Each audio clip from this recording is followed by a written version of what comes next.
అందరికీ నమస్కారం అండి. శైలజ వినిపించే కథల ఛానల్కు స్వాగతం. ఈరోజు మనం జొన్నలగడ్డ నారాయణమూర్తి గారు రచించిన ఇంటి భద్రత అనే కథను విందాం. ఈ కథ డిసెంబర్ 1984 చందమామలో ప్రచురింపబడింది. రాజవరంలో శివయ్య అనే ఆసామీకి ఊరి నడివీధిలో పెద్ద మండువా లోగిలి ఒకటి ఉన్నది. వయసులో ఉండగా బాగా శ్రమించి సంపాదించిన డబ్బుతో స్వయంగా కట్టించుకున్నందువల్ల అతడు ఆ ఇంటిని ఆరో ప్రాణంగా చూసుకునేవాడు. ఒకరోజు శివయ్య భార్య సుందరమ్మ అతడితో ఊళ్ళో వాళ్ళు కొందరు జట్టుగా కాశీయాత్రకు ఏర్పాట్లు చేసుకుంటున్నారు. 4 పుణ్యక్షేత్రాలు తిరిగి నలుగురు దేవుళ్లను కొలుచుకురావడానికి ఇంతకన్నా మంచి అవకాశం రాదు, మనం కూడా బయలుదేరుదామా అన్నది. శివయ్య విసుగ్గా, లంకంత ఇంటిని అలా వదిలేసి ఈ యాత్రలేమిటి? కాశీ వెళ్ళి తిరిగి వచ్చేసరికి కనీసం 6 నెలలైనా పడుతుంది. ఈలోగా ఇంటి భద్రత ఎవరు చూసేట్టు అన్నాడు. భర్త ఇలా అనగానే సుందరమ్మ కోపంగా, నీ ప్రాణానికి ఈ ఇంటికి ఏదో లంకె ఉన్నట్టు కనబడుతున్నది. దూరంగా ఉద్యోగాలు చేసుకుంటూ ఇక్కడే స్థిరపడిపోయిన నీ కొడుకులకు ఈ ఇంటి అవసరం ఎలాగూ లేదు. దీన్ని అమ్మి పారేసి మనిద్దరినీ తమ దగ్గరకు ఉంచి ఉండమని వాళ్ళు ఎన్నాళ్లుగానో చెబుతున్నా నీ తలకెక్కడం లేదు. ఇప్పుడు ఆ పని నువ్వు చేస్తే మనకు ఇల్లు ఏమైపోతుందో అన్న బెంగా ఉండదు. యాత్రలకని డబ్బు కోసం ఎవరిని దేవరించే పని ఉండదు. ఆ తర్వాత మనం ఇద్దరం కొడుకుల దగ్గరకు పోయి హాయిగా ఉందాం అన్నది. నేను బతికుండగా ఈ ఇంటిని అమ్మే ప్రసక్తే లేదు అంటూ శివయ్య భార్యను గట్టిగా మందలించాడు. అయినా సుందరమ్మ ఊరుకోక మొండిగా, ఎప్పుడు ఎక్కడికి తీసుకెళ్ళమన్నా ఇల్లో ఇల్లో అంటూ వాయిదా వేస్తున్నావు.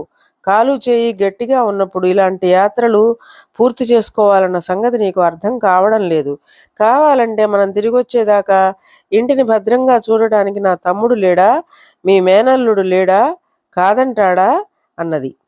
ఈసారి శివయ్య భార్యకేసి కళ్ళెర్ర చూస్తూ, ఇల్లంటూ కదిలితే తాళాలు వేసైనా పోతాను కానీ బంధువులను మాత్రం లోనికి అడుగు పెట్టనివ్వను అని ఏదో ఆలోచన వచ్చిన వాడిలా చప్పున లేచి, నువ్వు కోరిన ప్రకారమే యాత్రలకు వెళ్ళడం జరుగుతుందిలే అంటూ వీధిలోకి నడిచాడు.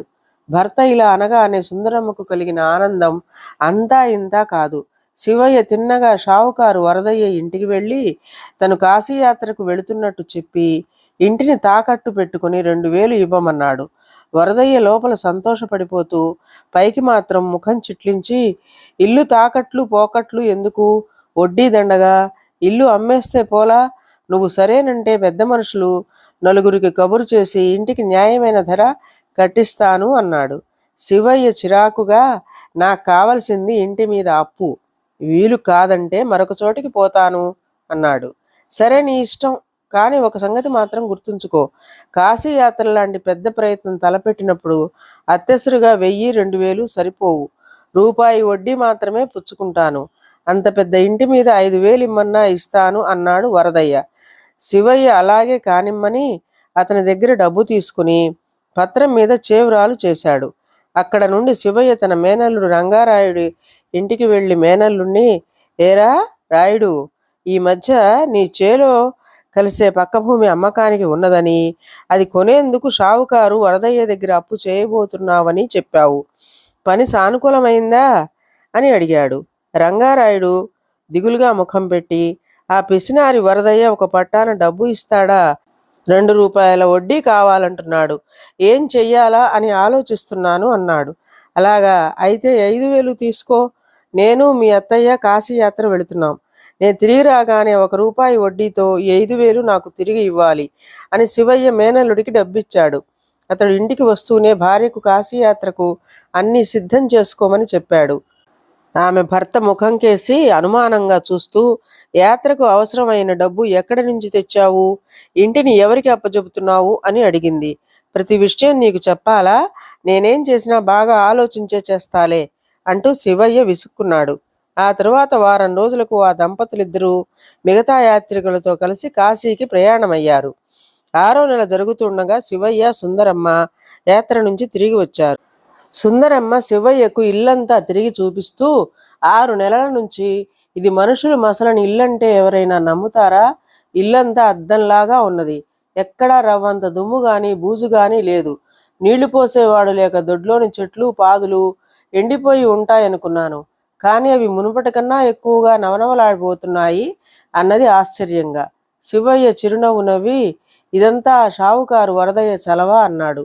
సుందరమ్మ నివ్వెరపోయి, ఇంటిని ఇంత భద్రంగా కాపాడవలసిన అవసరం షావుకారుకి ఎందుకు కలిగింది అన్నది.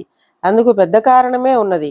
మనం ముసలివాళ్ళమైపోయాం కనుక ఏదో ఒకనాడు కొడుకుల దగ్గరకు వెళ్ళిపోతామని, అప్పుడు కొంచెం ఎక్కువ ధరైనా పెట్టి ఈ ఇంటిని తాను కొనుక్కోగలనన్న ఆశ షావుకారుకున్నది. అందుకే నేను 2000 అడిగితే కాదని ఇల్లు తాకట్టు పెట్టించుకుని 5000 ఇచ్చాడు. బహుశా మనం కాశీ నుంచి తిరిగి రామనో, లేక వచ్చినా అంత పెద్ద బాకీ తీర్చలేమనో అతడు ఆలోచించి ఉండాలి.